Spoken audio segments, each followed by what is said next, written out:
les migrations internes des Algériens étaient souvent motivées par la quête d'une vie meilleure, incitant de nombreux individus à fuir des zones marquées par la pauvreté et les maladies. En revanche, les migrations externes étaient souvent le résultat de persécutions religieuses, culturelles et économiques subies par les Algériens. L'occupation française a engendré des massacres et une souffrance généralisée, provoquant ainsi des vagues massives de migration vers des pays voisins comme la Tunisie et le Maroc.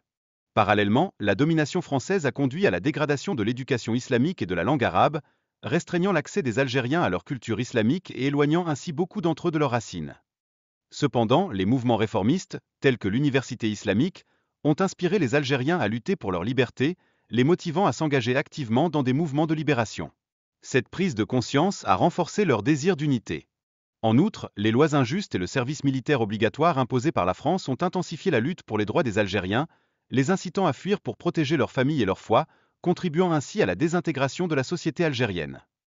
L'impact des politiques fiscales lourdes sur la population algérienne a également poussé de nombreux citoyens à envisager l'émigration, un phénomène aggravé par l'injustice économique persistante.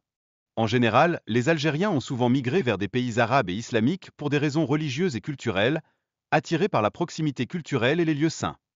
La migration vers la Syrie a été particulièrement influencée par des figures emblématiques comme l'émir Abdelkader, qui a inspiré de nombreuses familles à s'installer dans cette région, renforçant ainsi les liens entre les Algériens et les pays arabes. Le nombre de migrants algériens a été significatif, avec environ 20 000 migrants en Syrie, ainsi que des chiffres similaires au Maroc et en Tunisie, illustrant l'ampleur de ce phénomène.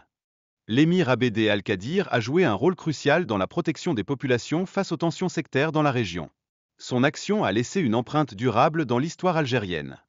De plus, les Algériens ont bénéficié de nombreuses facilités dans les pays d'accueil, tels que l'accès à l'éducation et à des postes élevés, ce qui a favorisé leur intégration et leur réussite.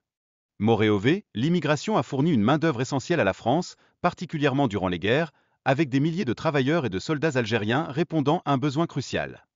Cependant, malgré ces contributions positives, l'émigration a également entraîné un exode des compétences algériennes, affaiblissant le tissu culturel et social de l'Algérie, ce qui a eu des répercussions sur la résistance à la colonisation. Enfin, les immigrés algériens ont dû faire face à des défis tels que la discrimination et l'aliénation culturelle en France, contribuant à un sentiment de perte identitaire et de souffrance au sein de leur communauté.